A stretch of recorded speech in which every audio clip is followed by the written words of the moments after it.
30 days ago, I handed complete control of this tank over to AI.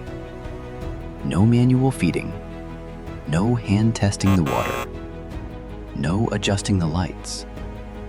Just algorithms, sensors, and 4 fish that had absolutely no say in the matter.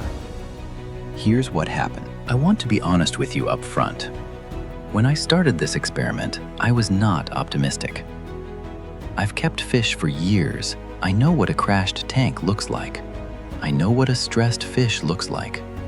And the idea of handing that responsibility to a device that can't actually see my fish, can't notice the behavioral changes, can't catch the early warning signs, made me genuinely nervous. But here's the thing.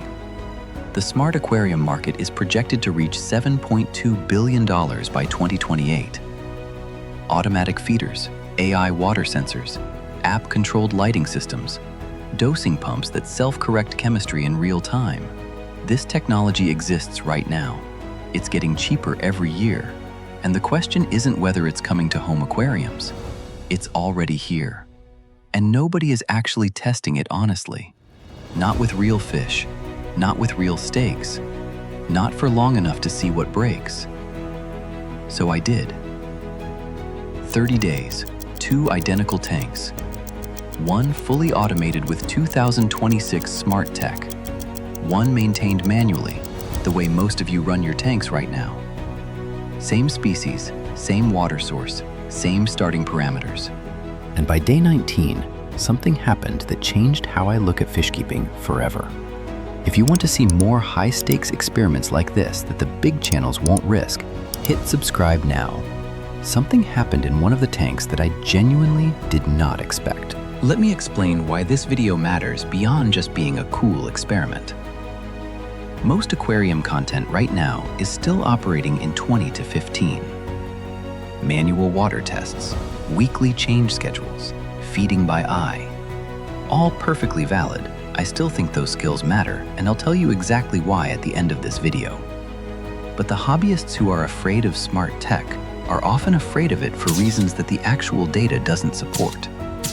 And the hobbyists who are evangelizing smart tech are often skipping the honest part. The failures, the false readings, the moments where the algorithm made a decision a human wouldn't have made. Both sides are missing something. This is the video I wish existed before I started. Let me walk you through the smart tank setup. Because this is the part where most videos get vague. I'm not going to do that. The GHL Profilux 4, the central controller, this is the brain of the operation. It connects to every other device in the system and can automate lighting schedules, run dosing pumps, monitor multiple parameters simultaneously, and send alerts to your phone. Retail around $650, not cheap, but it's the benchmark system that serious reef keepers have been using for years. The Sinai Home Monitor, a continuous water sensor that sits inside the tank and measures pH, ammonia, and temperature in real time, syncing to an app every 30 minutes. Around $140. This is the piece of equipment I was most skeptical about, and the one that surprised me most. We'll come back to it. The Auto Aqua Smart ATO, an automatic top-off system that monitors water level and adds fresh RODI water when evaporation drops it below a set point. Around $80. This one I trusted from day one because the physics are simple. The current USA Orbit Marine IC Pro Lead, app-controlled lighting with programmable sunrise-sunset cycles, cloud simulation, and storm effects. Around $120. The Eheim Auto Feeder, a programmable automatic feeder mounted on the rim. Around $40. The simplest device in the setup and, weirdly, the source of one of the most instructive failures. Total smart setup cost, approximately $1,050. Manual tank, $0 in additional tech. Just me, a test kit, a feeding schedule, and 30 days of consistent attention. Same fish in both tanks. 8 ember tetras, 6 corydoras, 1 honey gourami.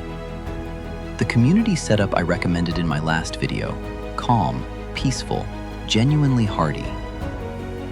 Day 1. Both tanks stable, parameters identical. Let the experiment begin. Week 1. The honeymoon phase. The first week was genuinely impressive. The GHL Profilux was logging data every 15 minutes. pH, temperature, ammonia, all displayed in a clean dashboard on my phone. Every morning, I woke up, opened the app, and could see a full graph of overnight parameter changes. The lighting system ran a 28-minute sunrise simulation every morning, ramping from dim amber to full spectrum. The fish in the smart tank came to the surface to feed, their behavior responding to the light cycle exactly the way it should. The Eheim feeder dispensed twice daily at 8 a.m. and 6 p.m. Consistent portions, no overfeeding, no underfeeding. And the Senai? It sat in the water blinking green and sent me a notification at 2:37 a.m. on day 4 that my pH had dipped to 6.8. I would not have noticed that until my next manual test, which I had scheduled for day 7. I woke up, checked the app, read the alert. The smart tank caught something the manual tank schedule would have missed for 3 days. Week 1 went to the machines. Week 2, the first cracks. Day 9. I got an alert from the Eheim feeder app. A connectivity error. The feeder had lost its Wi-Fi sync. The feeder itself was still running.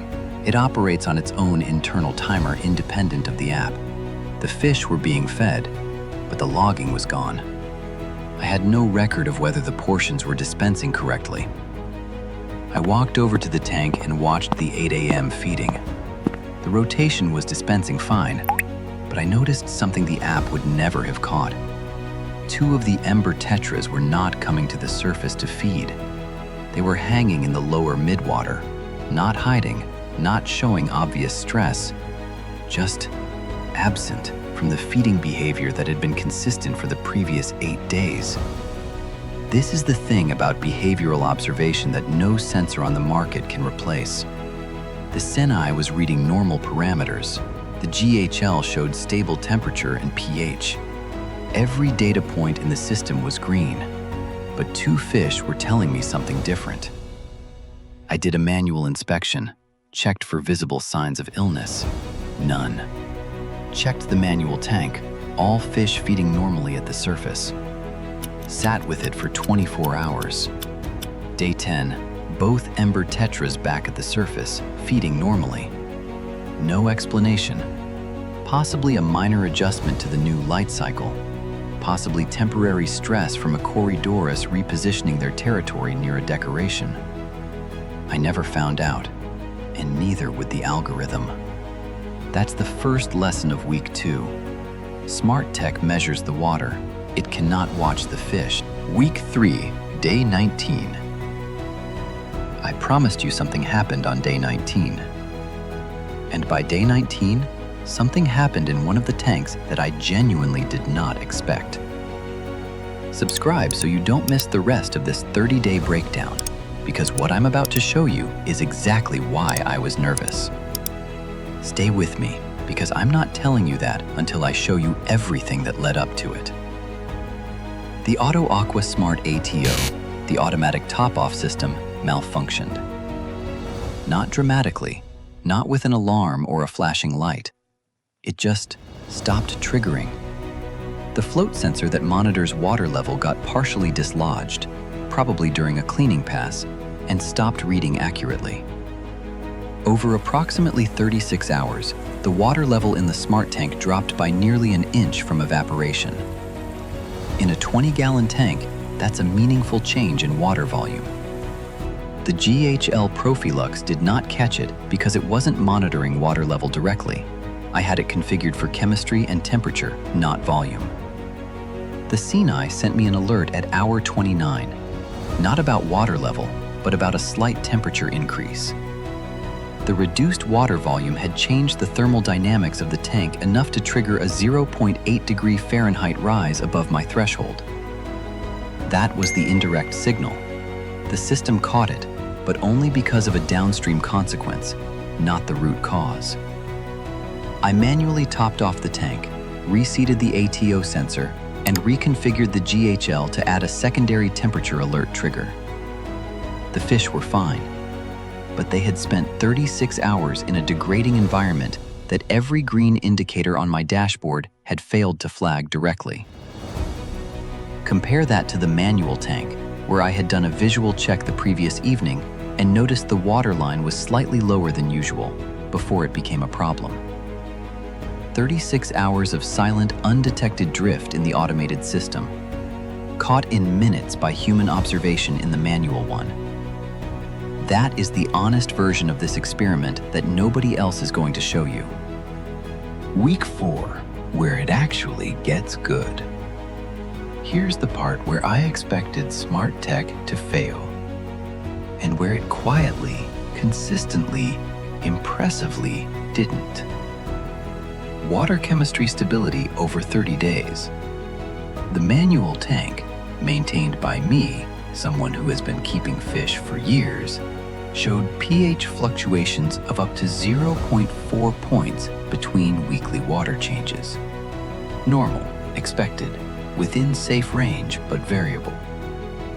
The smart tank, with the GHL running a programmed buffer dosing protocol, held pH within 0.1 points for 27 of the 30 days. For fish, pH stability matters more than pH perfection.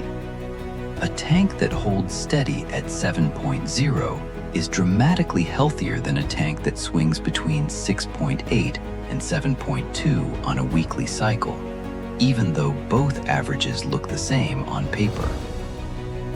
The lighting system produced measurably better plant growth in the smart tank. The gradual sunrise-sunset simulation reduced the sudden light shock that causes algae spikes in tanks with abrupt on-off light schedules. And the continuous monitoring? On day 26, the Senai flagged a gradual ammonia reading that was still within safe range but trending upward. Not a crisis, a warning. I checked the manual tank, same reading, caught 2 days later on my scheduled test day. 2 days of early warning time. In fish health terms, that is significant. So here's where we are after 30 days.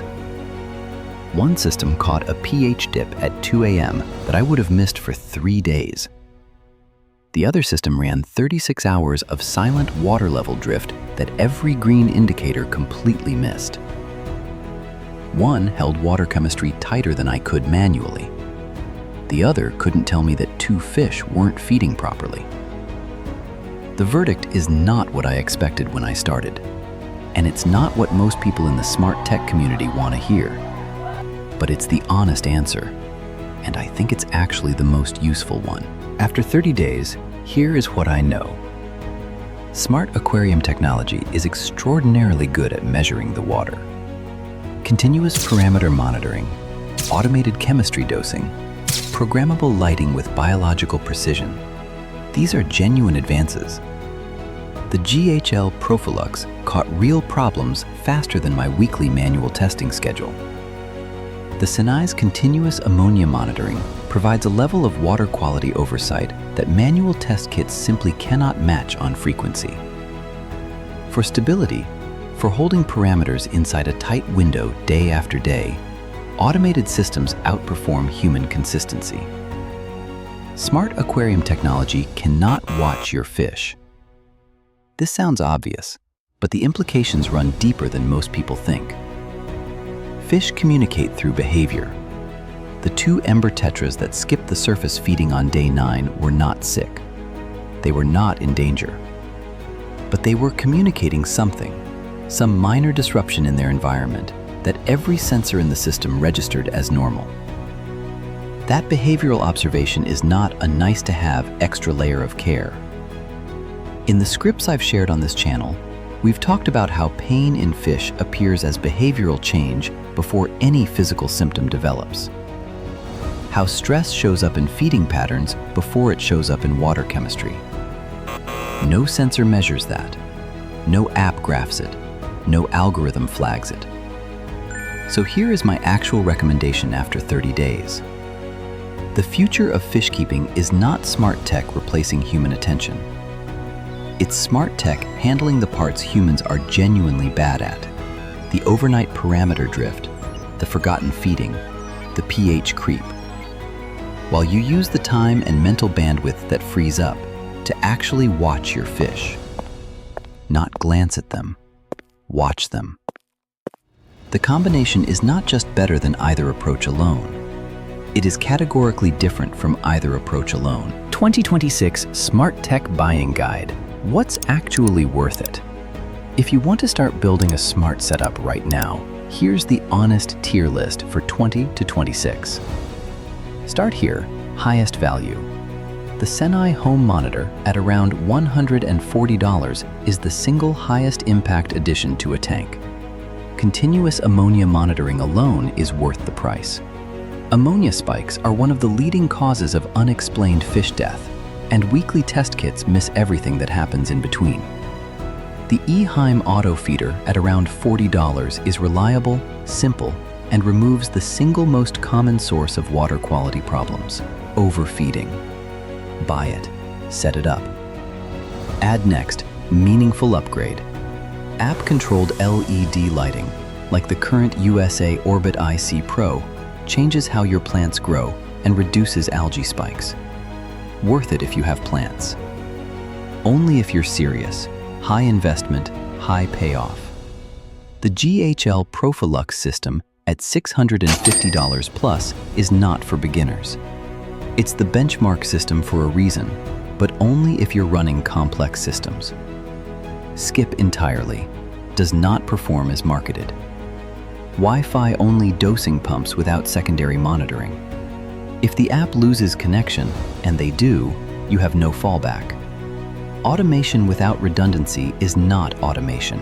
It's a delayed problem. 30 days ago, I was nervous about handing my tank over to AI. I thought the risk was that the technology would fail and my fish would pay the price.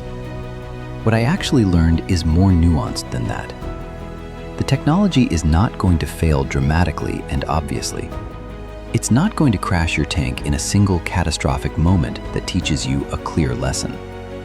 What it does, when it fails, is fail quietly. In the gap between what the sensor measures and what the fish is actually experiencing. In the 36 hours of water level drift that every indicator flagged as normal. That gap is not a reason to reject smart technology. It exists in manual fish keeping too, in every day you didn't test the water, every morning you forgot to check the feeding. The gap is a reason to understand what the technology is measuring and what it isn't. The fish in both tanks are alive and healthy after 30 days. The smart tank's water chemistry is more stable. The manual tank's fish were more consistently observed. The best tank, the one I'm running going forward, uses both. Because the fish don't care about the technology. They care about the water being stable and someone actually watching them. Give them both. If you want the full parameter comparison, every data point from both tanks across all 30 days, I'm putting that in a pinned comment below. Subscribe because the next video is the complete setup guide.